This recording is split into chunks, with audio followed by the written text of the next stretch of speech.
राधे राधे। जय श्री कृष्ण, जय जगन्नाथ। जेठ पूर्णिमा को हर साल भगवान बीमार होते हैं।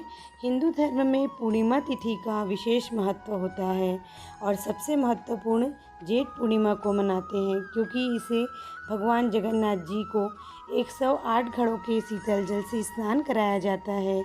इसे स्नान पूर्णिमा के नाम से भी जाना जाता है। इसमें भगवान जगन्नाथ जी एवं उनके बड़े भाई बलभद्र जी के और बहन सुभद्रा जी के काष्ठ विग्रह को 108 घड़ों के शीतल जल से स्नान कराते हैं। पहले भगवान को बाहर निकाला जाता है गर्भगृह से, फिर उन्हें स्नान कराया जाता है, जो कि चंदन मिश्रित जल होता है, जिससे भगवान को स्नान कराते हैं। शास्त्रों के अनुसार भगवान जगन्नाथ जी ने वट वृक्ष के नीचे कुएं के शीतल जल से अपना स्नान कराने को कहा था। इस स्नान के बाद 15 दिनों तक किसी को भी उनके दर्शन की अनुमति नहीं होती है। इस जेठ की भीषण गर्मी में शीतल जल से स्नान करने के बाद भगवान जगन्नाथ को बुखार आ जाता है और वे अस्वस्थ हो जाते हैं। शास्त्रों के अनुसार भगवान जगन्नाथ जी के इस लीला को ज्वर लीला कहा जाता है। इस अवधि में उनके निजी सेवक, जिन्हें दैत्य कर्ण कहा जाता है, वे ही जगन्नाथ जी की सेवा करते हैं, गर्भगृह में प्रवेश कर सकते हैं। 15 दिन की इस अवधि को अनवसर कहा जाता है।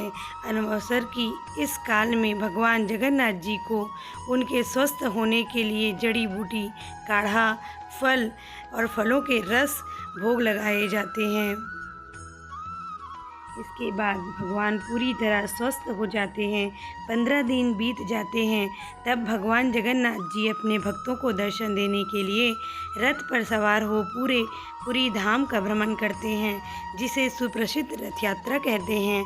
हमारे प्रभु हैं कि इतनी सुंदर लीला, लेकिन ऐसा होता है क्यों, किस लिए होता है, ये मैं आज आपको बताती हूँ।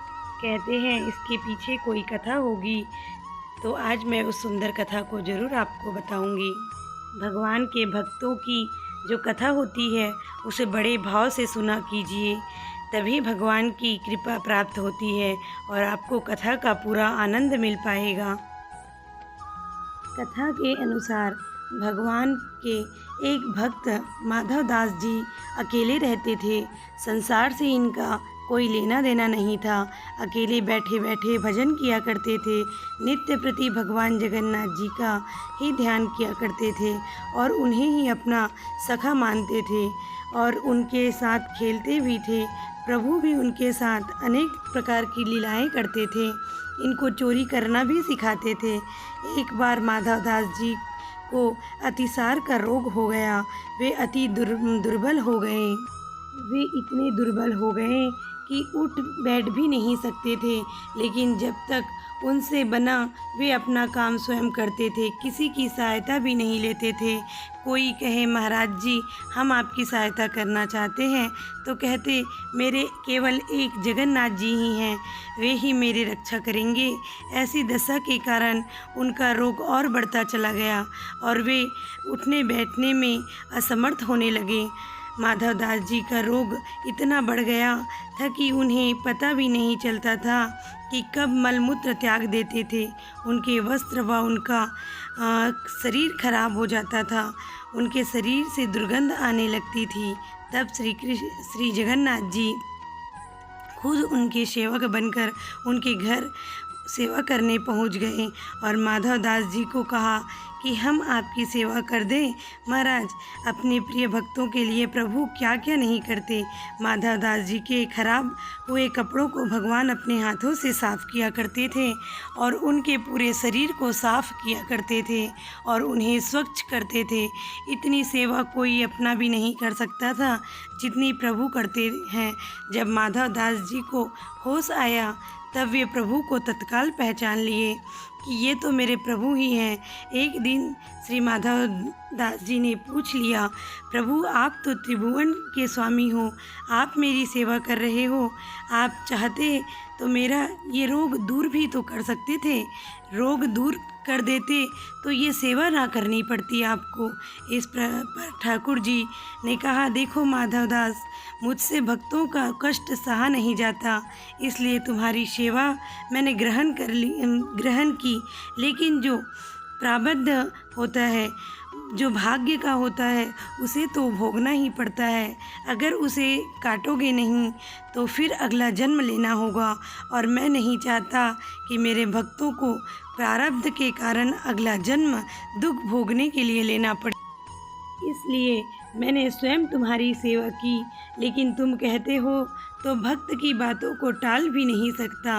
भक्तों के सहायक बनकर प्रभु उनको प्रारब्ध के दुखों से बड़ी सरलता से पार कर देते हैं।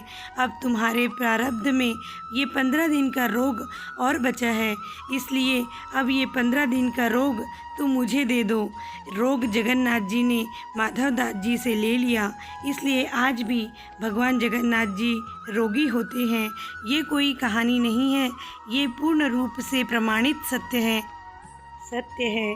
जेठ पूर्णिमा से अगले 15 दिनों तक भगवान जगन्नाथ जी बीमार रहते हैं। 15 दिन के लिए मंदिर के पट बंद कर दिए जाते हैं, उनकी रसोई भी बंद कर दी जाती है। 15 दिनों तक जगन्नाथ जी को अलग अलग काढ़ों का भोग लगाया जाता है, जिससे वो जल्दी से जल्दी ठीक हो जाए। इन दिनों भगवान को 56 भोग नहीं खिलाए जाते हैं, उसकी जगह इन 15 दिनों में काढ़ों का भोग लगाया जाता है। इस दिनों भगवान को जड़ी बूटी का भोग लगाया जाता है। जगन्नाथ मंदिर में तो भगवान की जांच करने वैद्य भी आते हैं। काढ़ों के अलावा फलों का रस भी भगवान को दिया जाता है, और दूसरी तरफ भगवान को शीतल लेप भी लगाया जाता है। बीमारी के दौरान उन्हें रात में मीठा दूध अर्पित किया जाता है। इस दौरान मंदिर के पट पूरी तरह से बंद रहते हैं। भगवान की आरती भी नहीं की जाती, बल्कि पंडित जी किनारे पर अगरबत्ती जलाकर रख जाते हैं। इस दौरान भगवान को सिंहासन पर भी नहीं बैठाया जाता, उन्हें खाट पर ही लेटाया जाता है। उन्हें राजसी वेशभूषा से मुक्त कर दिया जाता है, और उन्हें सूती के साधारण हल्की सी वस्त्र पहना दिए जाते हैं। उनकी खूब सेवा की जाती है। इन्हें जादुई काढ़ा पिलाते हैं। इसे जादुई काढ़ा इसलिए कहते हैं क्योंकि इसमें तरह तरह के जड़ी बूटी मिलाई जाती है। अमावस्या के दिन भगवान मीठा दूध पीकर स्वस्थ हो जाते हैं, और फिर हर साल आषाढ़ मास के तृतीया तिथि को अपने भक्तों को दर्शन देने के लिए रथ पर विराजते हैं, और भव्य रथ यात्रा निकाली जाती हैं जो 10 दिनों तक चलती हैं।